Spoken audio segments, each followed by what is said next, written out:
Hello all sentient beings and welcome to Transmissions Alt Mode, where we talk about all news, comics, and media related to the... On this ectoplasmic episode of Transmissions Alt Mode, we review Transformers Ghostbusters #1. The Bumblebee movie gets nominated for 3 Teen Choice Awards, and the Respect the Prime vinyl records are in. Today is Friday, June 28th, 2019, and this is episode 135 of Transmissions Alt Mode. Welcome to Transmissions Alt Mode, the podcast that chooses the form of the Destructor. I'm your host Charles, aka Big C, and I'm joined by the excellent Transmissions team. Yusuf, better known as Yoshi. I'm sorry, Charles. I just thought of the least threatening Transformers villain ever. I didn't think we'd have this problem with Krimzik. Jeremy, aka Yakko. Hey, how you doing? And Daryl, the Cybertronian Beast. I guess I'll say it. Yo, let's talk Transformers. I was sure you were going to say, like, you're too hot to handle, too. Ghostbusters. Too hot to handle, too cold to hold. They call the Ghostbusters in control. I'm not that familiar with Ghostbusters. Thank you. What? Get out. I know Ghostbusters, I just don't have them memorized like that. What do you have memorized? Your wife's cell phone number. Ooh. Well, I've got your wife's phone. Yes, you do. You need to lose that. We need it for emergencies when you go off the grid, Daryl. She's the emergency contact. All right. As always, we thank you to our Donatreons, those lovely people who give us money on Patreon and PayPal. You make this show possible and help us keep the fires burning here at Transmissions Co. Thank you for all your support. If you would like to become a Donatreon, if you're not already, just go to transmissionspodcast.com/support, and that's where you can find all the links on how to do that, how to sign up. We'll also accept cash if you just want to stuff it in an envelope and send it. We will provide an address, not Yoshi's address. If you don't want to support us on a long-term commitment basis, you can support us by just buying some merchandise. If you want some Transmissions-themed shirts, you can go to our TeePublic store, transmissionspodcast.com/shop. And everything you buy through that link from TeePublic gives us a nice bonus. In particular, the shirt designs we have. We've got a bunch of new designs. We've got some convention-exclusive designs for 2019. Lots of stuff to order there. We're still debating whether we're going to have some brought up to TFCon Toronto, but we'll see about that. We'll keep you posted. Speaking of TFCon Toronto, we are going to try and plan another meetup like we did last year. So we'll have another survey out. By the time this show goes up, there will be a link up in the show notes so you can fill out that survey. If you're going to TFCon Toronto and you want to join us for a Transmissions listeners and supporters meetup, please fill that out. You don't have to be a Donatreon. It's open to everyone who is a listener, fan of the podcast. Come hang out with me and Daryl at TFCon Toronto. It's not a formal thing. Yeah, it is. And it's not a formal thing. So, if you see us in the weekend, just come up and say hi to us, Yeah. Just hang out. It's just a casual thing. And if you're not, hang out with us in Discord when we record the podcast that Sunday. Charles, are you still giving out hugs like heroin? I don't know if it's as addictive as heroin, but I will give a hug to anyone who asks for one. As a receiver of your hugs, I miss them, and I might say they're addictive. They aren't as good since he lost all the weight, though. No, that's true. Someone buy Charles a sandwich if you see him, would you? Making the rest of us look bad. Well, you can change that. Don't make me look worse. Make yourself look better. Well, I'm going to step up and I'll say I will give the hugs in Charles's stead because I still have all my weight. And I'm particularly fond of hugging the ladies. I'm just kidding. That's fine. Jeez. Daryl had to make it creepy. Daryl can say stuff like that, but a busty RC figure is too much. That's because it doesn't happen. I say shit like that, and nothing will happen. So I'm not too worried. Well, I'm a guy and I still won't hug you, so you're probably right. No harm, no foul. All right. Anyway, let's get into we're talking about Transformers comics and media here, so let's do that. Also, just want to mention again, we had Mike, our awesome producer and editor, on the show, on the main show this week. He's introducing a new podcast that will be coming out in less than 2 weeks. His Transformers role-playing game podcast called Empire of Rust. So you can get all the details in our main show. That's episode 335, and we've got a little clip of the show too. So check it out. It'll be up Monday, July 8th, will be the first episode, and it'll be every 2 weeks. So I think it'll be fun. So take a listen. All right, let's get into some comics news. This week, IDW put out a bunch of preview pages for upcoming issues. So if you don't care about spoilers, you can check those out. The editors at IDW like to put up single page sneak peeks and previews. We've got stuff from the Transformers Ghostbusters crossover all the way to issue 3 that that's still 2 months away. We've got the IDW New Transformers series, issues 8 and 9, a couple of one-page previews there. So lots of stuff turning up there, and you can check it out. I mean, it's kind of out of context. It's a little bit spoilery, so we'll have links, but check that out at your own risk. If you want to avoid spoilers, you can just ignore them. And now we got another big announcement. So we had the solicitations for September 2019, and to go with those solicitations, IDW is advertising a brand new Transformers monthly series, and this is Transformers Galaxies. Is this like Mario Galaxies? No. I mean, it's not a video game. Transformers Galaxies seems to be an anthology series. It's going to have a bunch of different story arcs covering what's going on in this new Transformers universe, and outside of Cybertron, where all the main action is happening. Action in quotes, I guess. I think Livio said it was like on Facebook that it was like 5-issue arcs. Mm-hmm.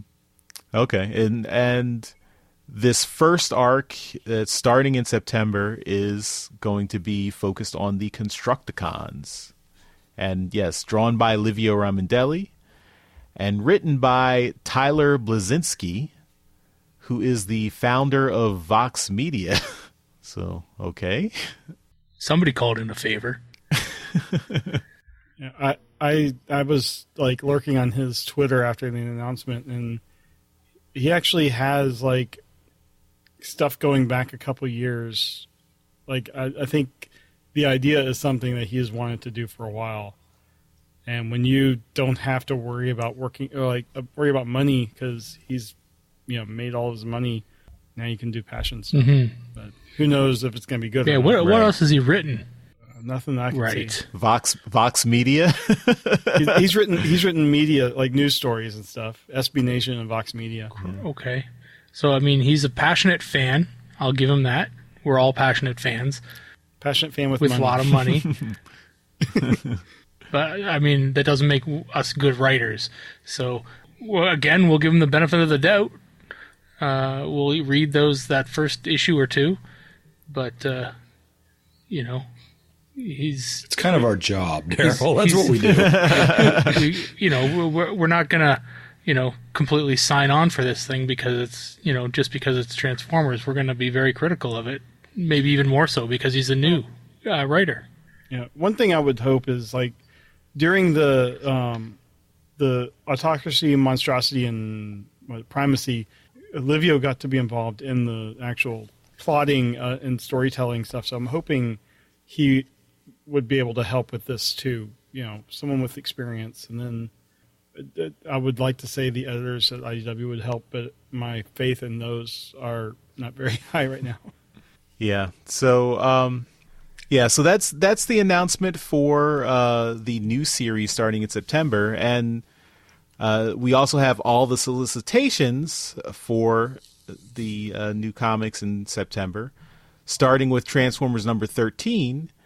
And as was announced in this press release for Transformers Galaxies, this new series is taking one of the slots for the Transformers books. So we're still going to get 2 Transformers books a month, but the main series will go to monthly. So once a month for that series rather than twice a month. And then Transformers Galaxies will take that second slot. So, I mean, we've talked about the pacing of the main series, so I hope, given that it's going to be going to monthly now, that the team at IDW recognizes that they need to step up the pace. I mean, I don't have a lot of hope for that, but I want there to be recognition that the pacing needs to increase for the main series. But they give us books to review. You think they'd listen to our fucking reviews? They might. I don't know. Normally, I don't read the solicits, but I read the solicit for issue 13, and it doesn't really give me confidence that stuff will have happened. Like reading the solicit, this could easily be issue 9 as well as issue 13. It's just based on what's happened so far. What has happened so far? That's the question. Exactly. All right. Well, I mean, those are the 2 main books coming in September. Then we've also got Transformers Ghostbusters number 4. So that's the 5-issue crossover series. And so issue 4 will be out in September. Then we've got Transformers Legacy, The Art of Transformers Packaging. So this is a re-release, right? Because this came out a few years ago. Mm-hmm. And so I have it. Yeah, so they're re-releasing that. And then the IDW Collection Phase 2 Volume 10 is coming out in September. And this will collect Spotlight. This is collecting issues 44 and 45 of Transformers, the John Barber series, 45 to 49 of More Than Meets the Eye, issues 6 and 7 of Windblade Volume 2, the Sins of the Wreckers miniseries, the Combiner Hunters one-shot, and the Transformers Holiday Special. So kind of a mishmash of different series. It doesn't seem really too coherent there. It's the end. It's gathering all the one-shots and the annuals and all the pieces and putting them into some kind of collected form. Yeah, I mean, it's just it feels weird that, like, for example, like Windblade, like, why didn't they just go 6 through, I think it was 9 was the last issue of that series? Because that was just a mini series. It's 3-issue trade. Well, it's not. It's packed into this big volume, so just throw 2 more issues in there. It just seems weird, but I guess the next volume 11, will probably be the 2 issue 50 big story arcs. Mm-hmm. But there you have it. If you're collecting all the big Phase 2 volumes, that's the next one is in September. All right, so that is all the comics news for this week. So let's get into our comic review. All right, this week we are reviewing Transformers Ghostbusters number 1, Ghosts of Cybertron, Part 1. Written by Eric Burnham, art by Dan Schoening, colors by Luis Antonio Delgado, letters by Tom B. Long, assistant editor Megan Brown, and editors David Marriott and Tom Waltz. Tom is going to be here for the next 6 issues. That'll be great. We'll see. There's only 5 issues in the series, though, Yoshi. Son of a bitch! There's a lot of covers. There's 5, I guess, covers that are solicited, but then there's a bunch of convention covers, too. Lots of covers. Can I bitch about the fact that they're not all listed on the first page? Yes, go ahead. I'm bitching about that. That's just lazy bullshit last minute crap, IDW. You know who would have taken care of that? Who? Tommy Long. Yeah, he would have. He wouldn't have let this kind of crap slide. Well, but he did. He did take care of it. He produced this issue. He already had 1 foot out the door. All right. So, cover A is by Dan Schoening and Luis Antonio Delgado. That's one section of that connecting cover image that we saw in the solicits. Cover B is art by Nick Roche and colors by Luis Antonio Delgado. It's Ectotron and the Ghostbusters chasing Slimer.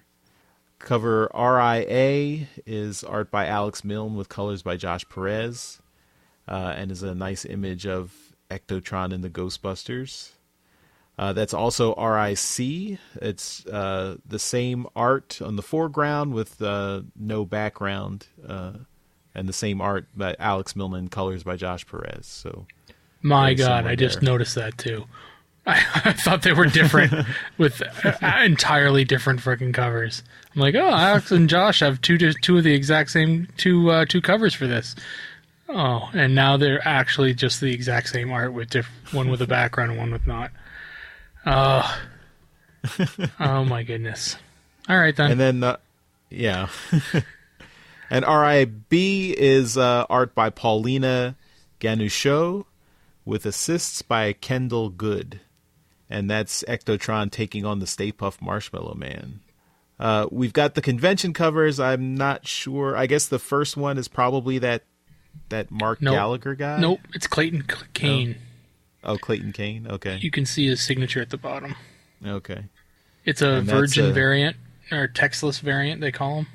Okay. And that's, Ectotron, Optimus Prime, Bumblebee, Megatron, I think, is that Sideswipe? Or no, that's Starscream's Ghost there, all fighting the Stay Puft Marshmallow Man with the Ghostbusters and Slimer there, too. Nice charring on the marshmallow hand. Yeah.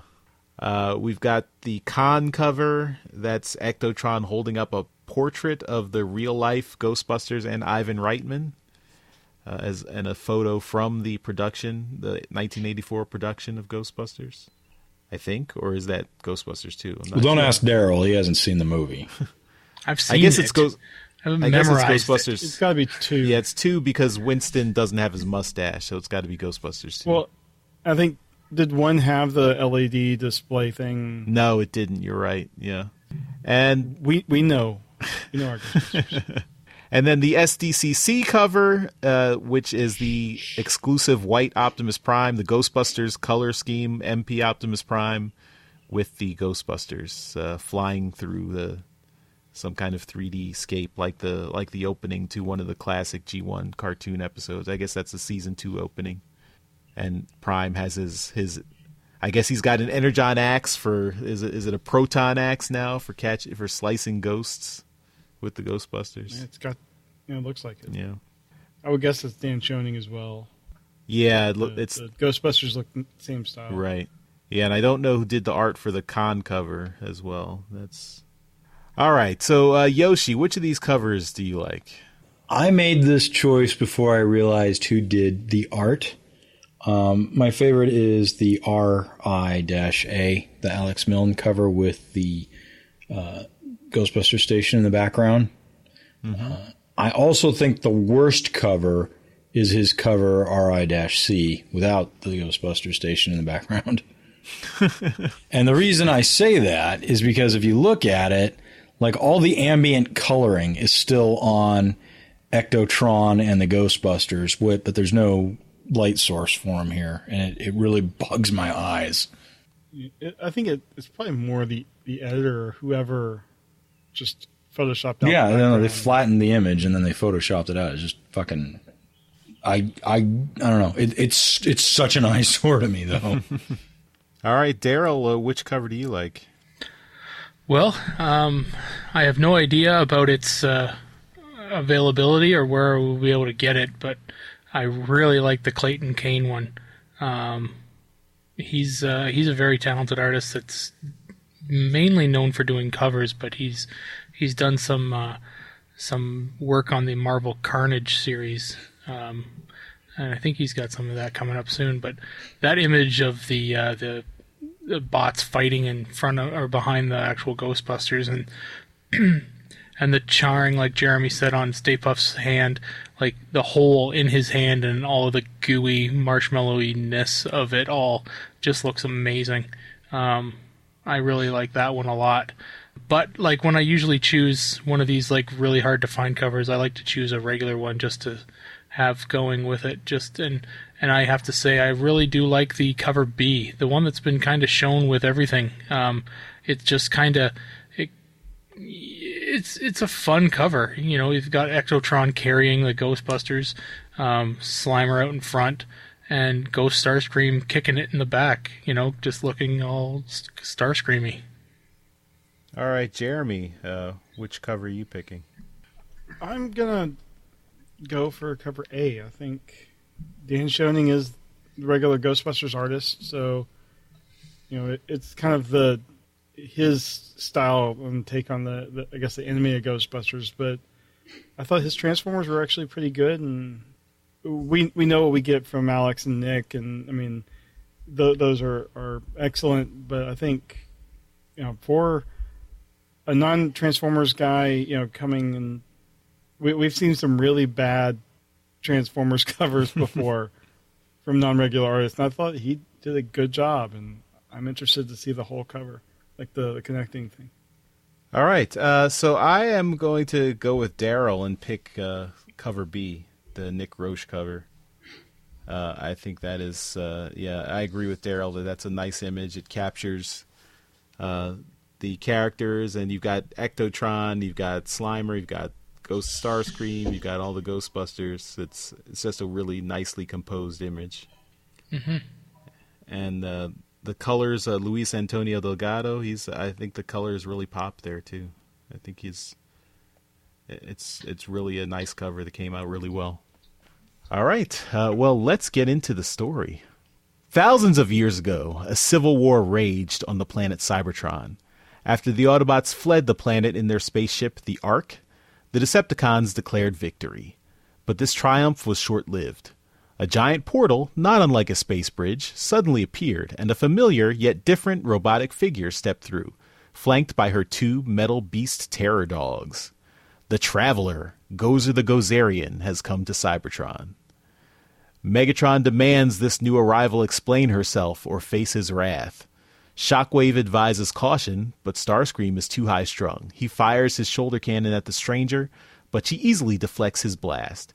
She then retaliates with a lightning strike that injures all the Decepticons. Megatron curses Starscream for his foolishness, and Starscream pleads ignorance.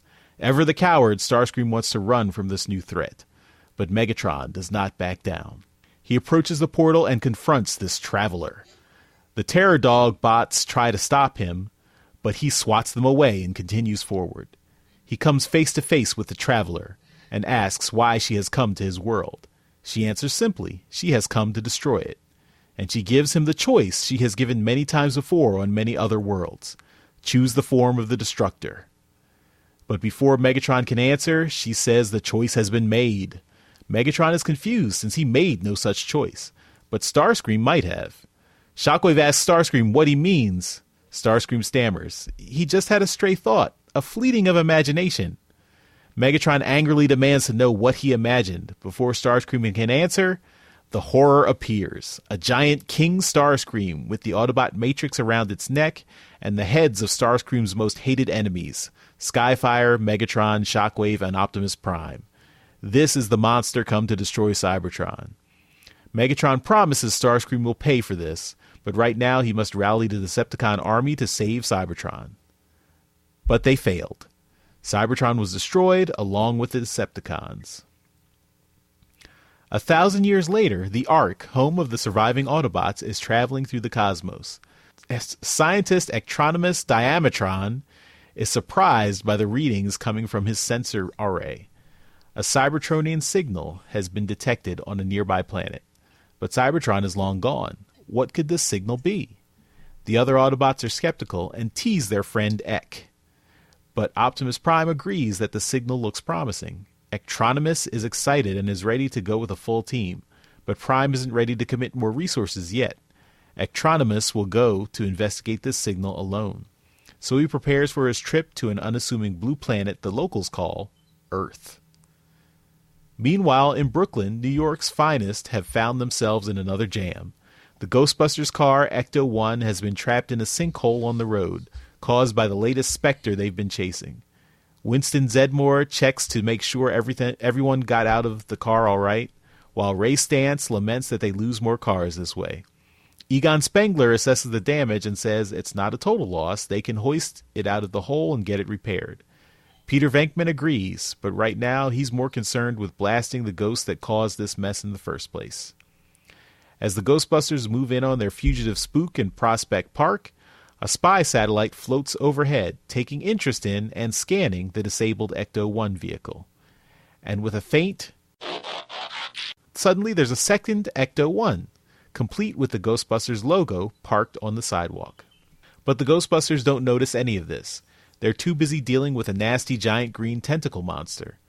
But it's just another night for our veteran ghost catchers. They've quickly got the ghoul under control, proton packs blasting while Ray throws out the ghost trap. The green meanie is quickly caught, and they're ready to call it a night. But they still can't go home with Ecto-1 stuck in the ground.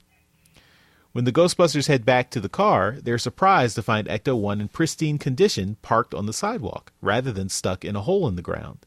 Confused, they go and check the sinkhole, and Ecto-1 is also there. So now they've got two Ecto-1s?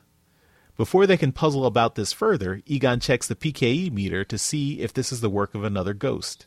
He gets a reading, but it's not exactly like a ghost. Winston notices what's causing the reading, a ghostly presence in the form of a giant robot. The robot, Starscream's ghost, isn't concerned with the humans, but he does want to talk to the Autobot in their midst. But Ghostbusters gonna bust ghosts, and they don't give Starscream any time to have a conversation with anyone. They quickly roll out the proton packs and catch Starscream in another ghost trap. Peter is ready to celebrate. 2 ghosts in one night equals twice the pay. But Egon is concerned. The readings of this ghost were a little off. And Winston asks, what did the robot ghost say about something called an Autobot? On cue, the second Ecto-1 answers that question by transforming into Ectronimus Diametron. He smiles and gives a friendly greeting to the stunned Ghostbusters. To be continued. So I was surprisingly impressed by this first issue of this crossover series. So this is being done by the team that works regularly on Ghostbusters. So it's I was very much expecting the Transformers to be much more side characters than they were, but they really dedicated half the book to the Transformers and then half the book to the Ghostbusters and setting up the Transformers. It's really the Transformers coming into the Ghostbusters world rather than the other way around.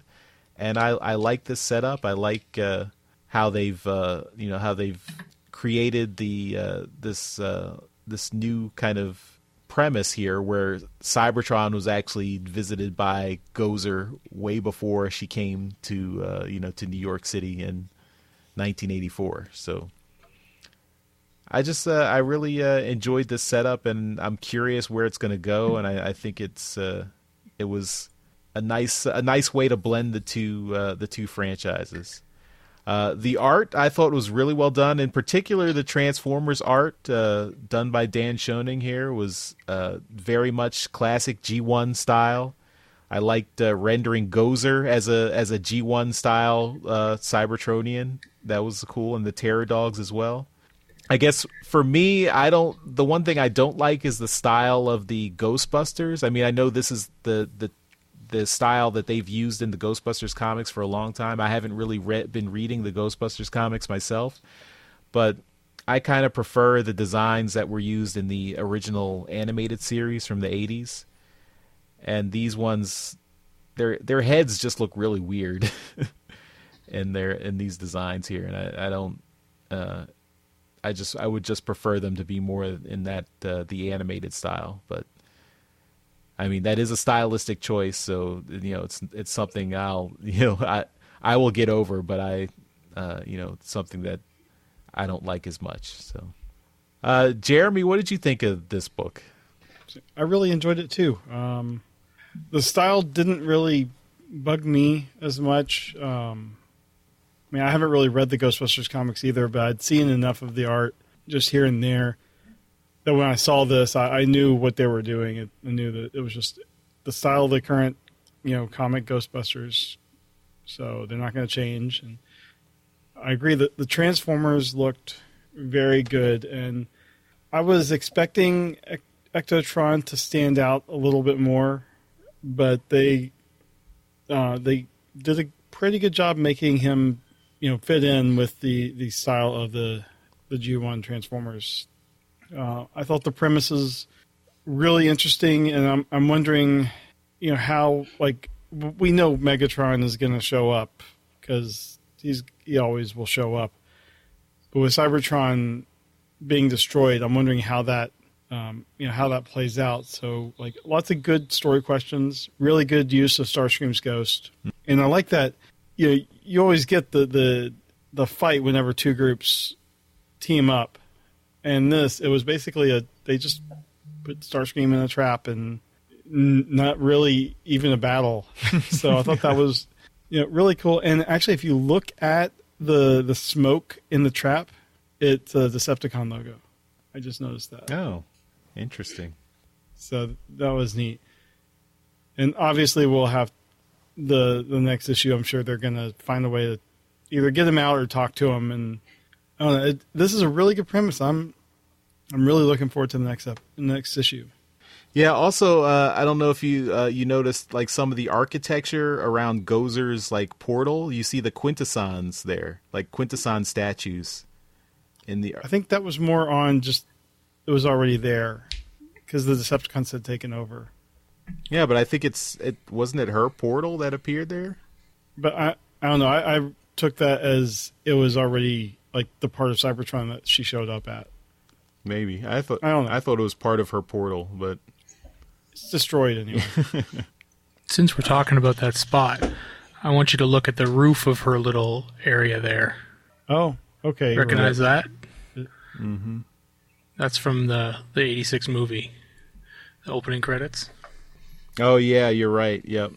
Yeah. Yeah. When you're going through the O. She also, if you look at the roof, you can also see Quintessons there. Mm-hmm. So yep. I can see the point. All right. Well, Daryl, what did you think? I thought it was fun. I thought it was really funny that the ash can that we had been given, the digital or whatnot, that it was 4 pages. It included the Decepticons, and then basically at the end of that ash can, that's all you got. The Decepticons were gone, and okay, well, that's one way of dealing with it.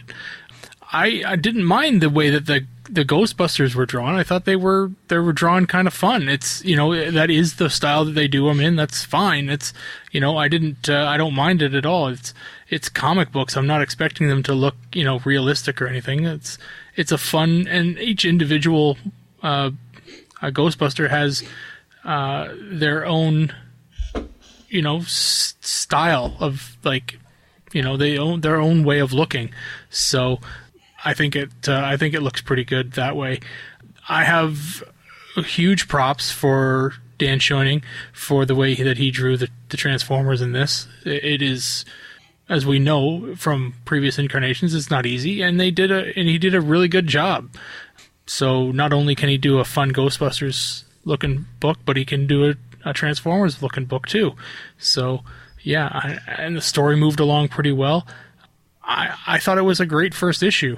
A lot of little Easter eggs in there for Transformers fans. I don't know Ghostbusters well enough to know if there were any Ghostbusters Easter eggs in here, but there was tons of story for the Transformers fans.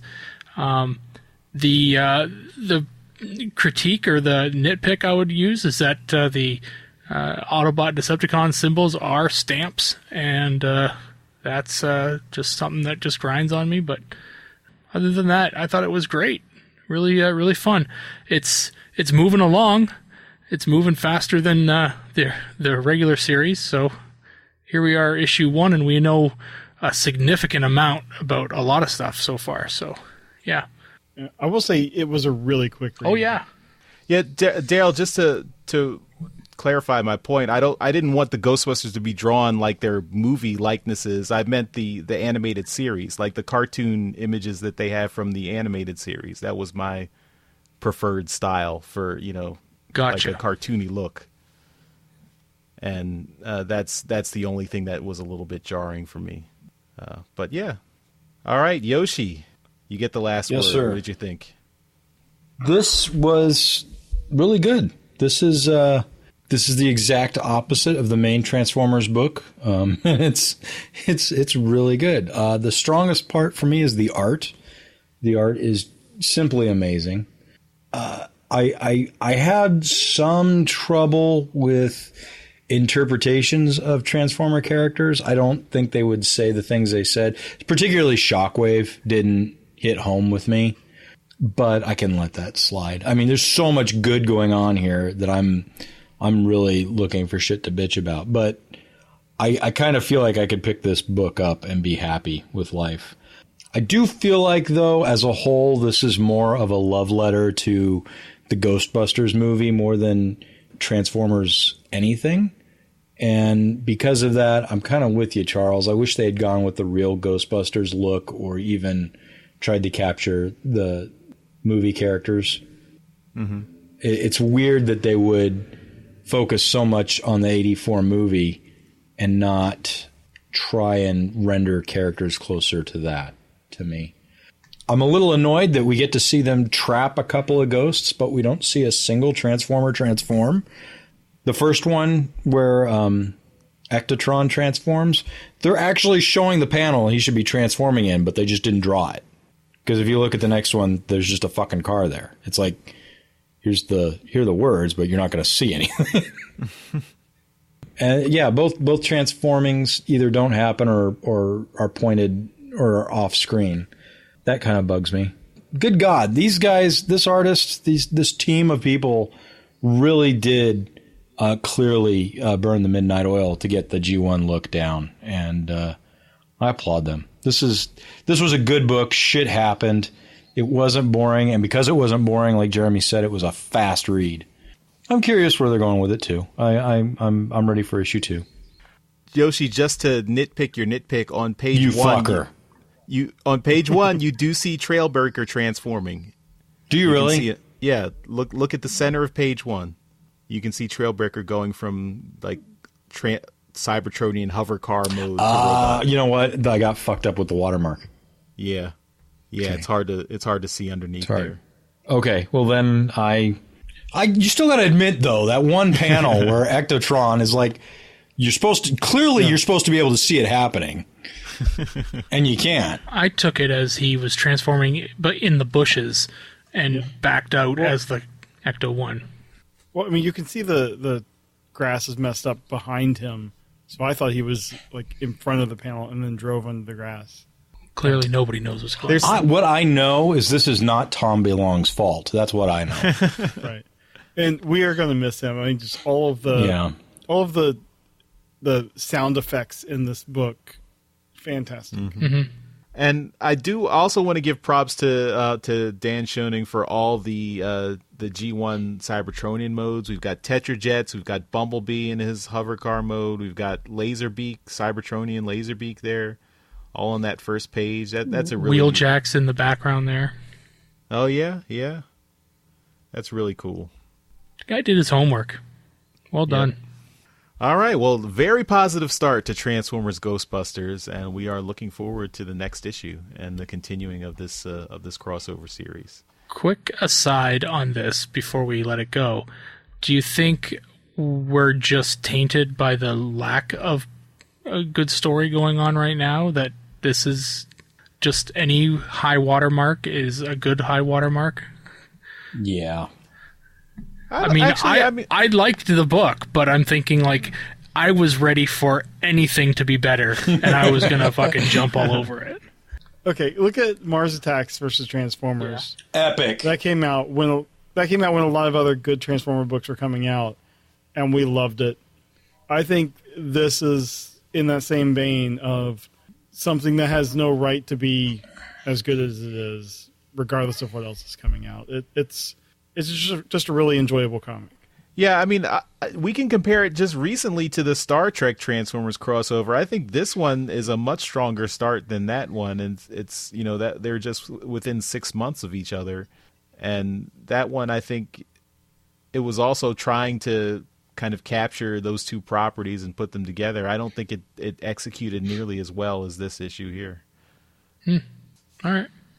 And also just to point out, it's the 35th anniversary for both, so they are cashing in on that there. At the back cover, you've got the Transformers 35-year logo and the Ghostbusters 35. Mm-hmm. So, nice. Is it, I'm just looking at the last page, just to the one with the Be Continued on it, and you see all the Ghostbusters, or at least there's two of them there that you see from the back. Is it completely ironic or done on purpose? Do you think that the Ray character is a conehead? I was thinking the same thing when I saw that. Well, I mean, they've been drawing Ghostbusters comics like this for a while, so I know. They've had this, but we've never commented on it just, before. But it's just the way from the back, looking at Transformer, he looks like a conehead. Yeah, but he also played a conehead. We get it, Daryl. I didn't. We'll have to ask the artist. Ask him on Twitter. Taking a screenshot now. Is Ray from France? Yes. All right, that is Transformers Ghostbusters #1. So let's move on to some Transformers media news. All right, so what we've got here this week is some official Bumblebee Movie papercraft models. So these are coming with the, looks like the Japanese Bumblebee Movie home video release. And yeah, so we're looking at some files that you can use to make Bumblebee, Dropkick, and Shatter. And yeah, so those look pretty cool. Not too much to them. If you've ever made a papercraft figure, it's literally just the thing on the page, and you either cut it out or pop it out if it's perforated, and then you fold it and stick it together. It's not difficult at all. That's something that is coming with the Japanese version of the home video release. So take a look at that. And the Teen Choice Awards are coming. Man, they always creep up on me. And Bumblebee Movie has been nominated 3 times.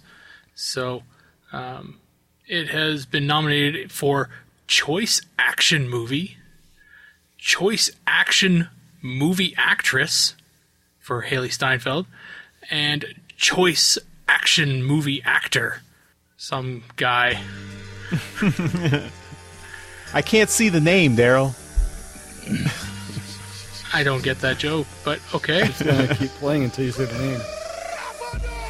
Some John Cena.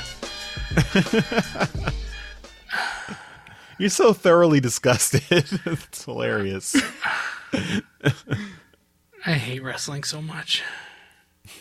So yeah, you can watch the Teen Choice Awards, like I will be, on August the 11th on Fox. Do you get Fox in Canada? Yes, but it's Canadian Fox. It's called Arctic White Fox. So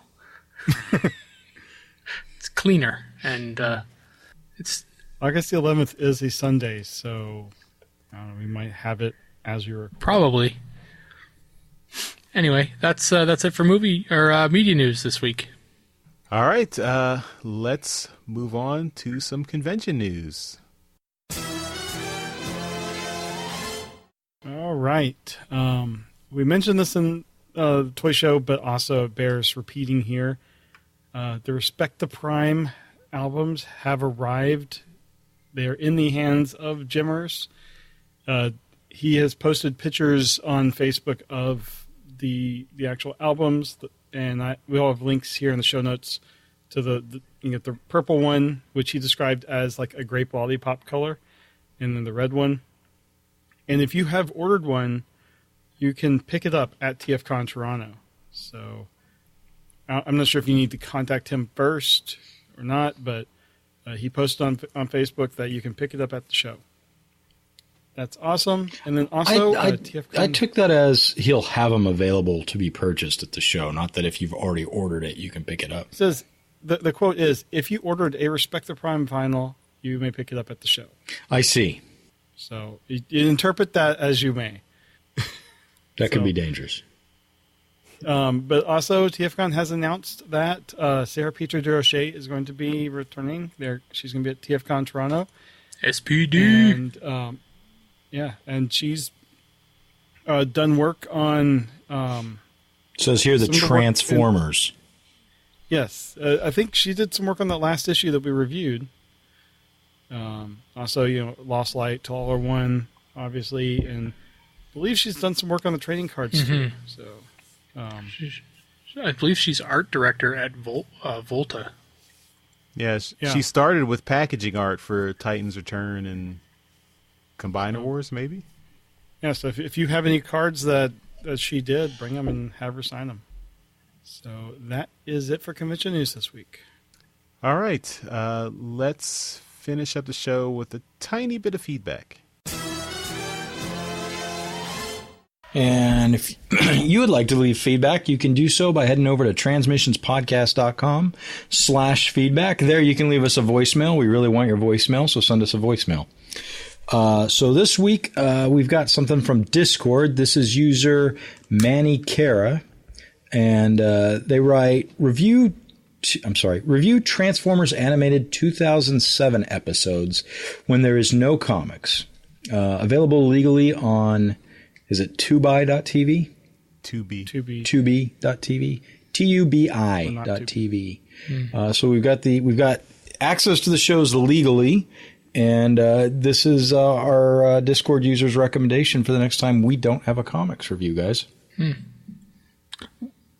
I mean, it was a good show. Where are they available illegally?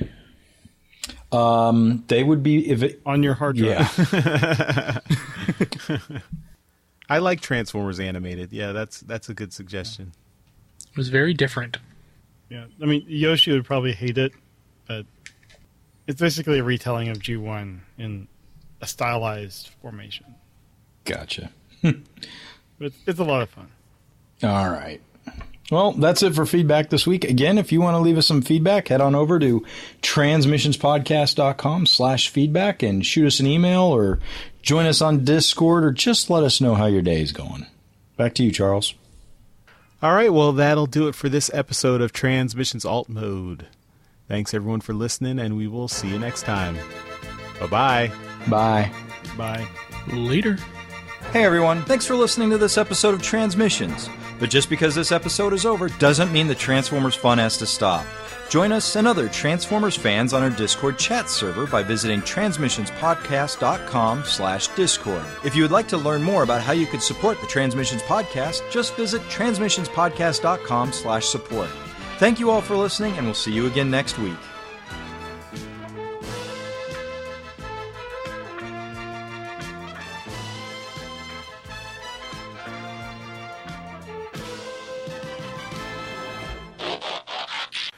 All right, Daryl, your clickety clack is messing me up there. What am I doing now? You're going on mute, asshole. Thank you. All right, stop and No.